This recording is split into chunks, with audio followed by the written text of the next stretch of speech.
Bienvenue chers téléspectateurs d'Afro-Info 243, voici votre édition du week-end. Au total, 6 positions de forces armées de la République démocratique du Congo FARDC ont été attaquées par les terroristes du 23, précisément à Mpati, à Kabaya, à Nyabibwe, à Kadirisha, à Roubaré, mais aussi à Nyamimanzou, dans les territoires des Massissi, la nuit du vendredi au samedi 18 mars 2023.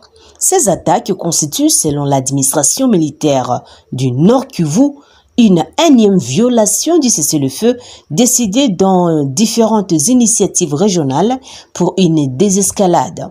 En effet, en date du 17 au 18 mars 2023, cette coalition terroriste s'est illustrée par des attaques de différentes positions de forces armées de la République démocratique du Congo, notamment à Mpati, Kabaya, Nyabibwe, Kadirisha, Roubaré et Nyamimanzou.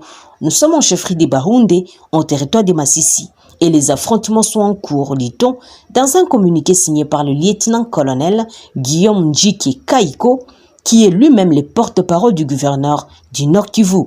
Et dans la foulée, les gouvernements provinciaux appellent la population et la communauté internationale et les différentes organisations de la sous-région, dont East Africa Community RDF, les mécanismes conjoints de vérification élargis, ainsi que les mécanismes ad hoc de vérification, de se saisir d'urgence de cette énième attaque dans le but de tirer toutes les conséquences.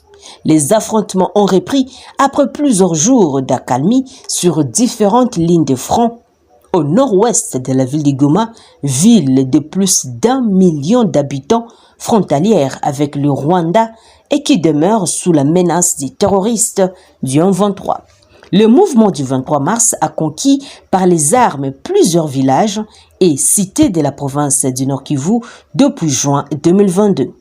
La capitale Kinshasa accuse toujours le Rwanda de soutenir les terroristes du 23, ce que le pays européen, les États-Unis et les organisations des Nations Unies ont corroboré, bien que Kigali continue toujours de nier. Une vingtaine de civils ont été tués les samedis dans 2 villages dans des attaques distinctes dans l'est de la République démocratique du Congo, où les combats ont par ailleurs repris entre l'armée loyaliste, les FARDC, et les terroristes du 23, a-t-on appris dimanche des sources locales. Dans la province de l'Ituri, la milice Codeco, coopérative pour le développement du Congo, qui affirme protéger la tribu Lendu face à la tribu Hema, est accusée d'avoir attaqué samedi matin 5 villages du territoire de Mahagi. Pour l'instant, nous avons compté 15 morts, pour la plupart des femmes, 2 enfants, des vieillards, a déclaré à l'agence France Presse Arnold Lokwa. Lui est le responsable de la chefferie, regroupement du village des Pandourou. Mais dans la province voisine du Nord Kivu, ce sont les rebelles ADF, Forces démocratiques alliées, affiliées au groupe djihadiste d'État islamique, qui sont accusés d'avoir tué au moins 9 personnes dans le village Ngouli, en territoire de Lubero. Les victimes ont été tuées à l'arme blanche, à coups de machette, mais aussi de couteaux. Une dixième personne est grièvement blessée et 2 enfants sont portés disparus, a indiqué à l'agence France Presse Kambale Kamboso, qui est le chef du village. À l'origine, les rebelles ougandais majoritairement musulmans, les ADF, ont fait souche depuis les milliers des années 1990 dans l'est de la République démocratique du Congo, où ils sont accusés d'avoir massacré des milliers de civils. Et dans la même province du Nord Kivu, mais plus au sud, des combats ont par ailleurs repris les samedis entre les terroristes du 23 et l'armée loyaliste, les FARDC, dans les territoires des Massissi au nord-ouest de la capitale provinciale Goma, après quelques jours d'accalmie. Dans un communiqué, l'armée a accusé la rébellion d'avoir attaqué au moins 6 de ses positions et de commettre des récurrentes violations de cessez-le-feu. Les habitants interrogés par téléphone signalaient des combats dans la soirée à Bihambwe, non loin de la cité minière de Rubaya.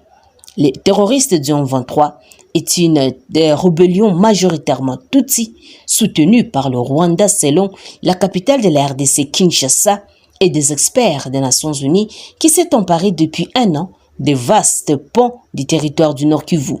Après plusieurs annonces de cessation des hostilités non suivies de faits, un cessez-le-feu aurait dû intervenir le 7 mars, mais n'a pas non plus été respecté.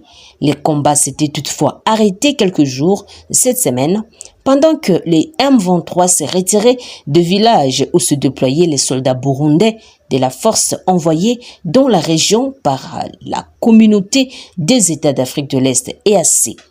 Les provinces de l'Est de la République démocratique du Congo sont en proie depuis près de 30 ans aux violences des dizaines de groupes armés.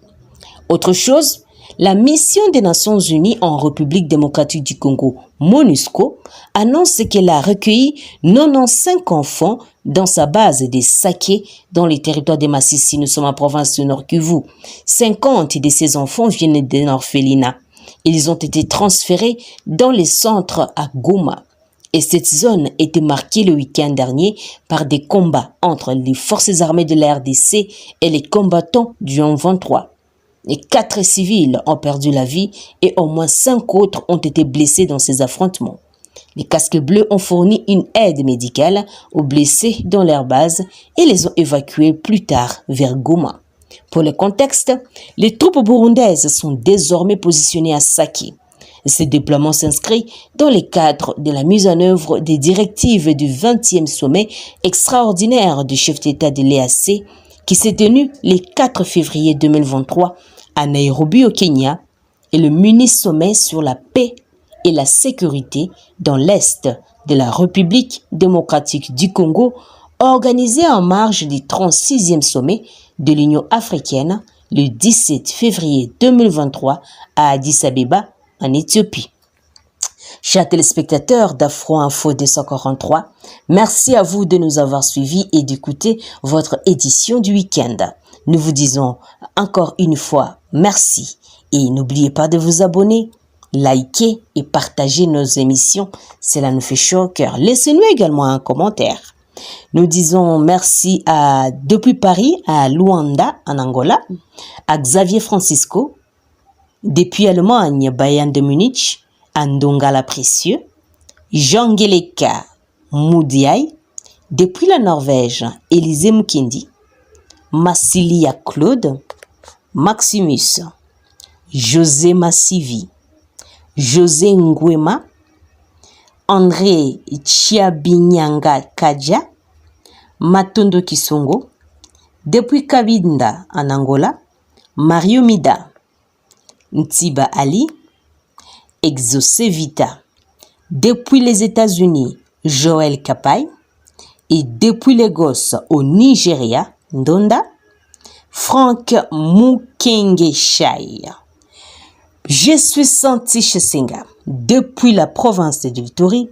Je vous dis bon week-end à tous et à demain. Au revoir.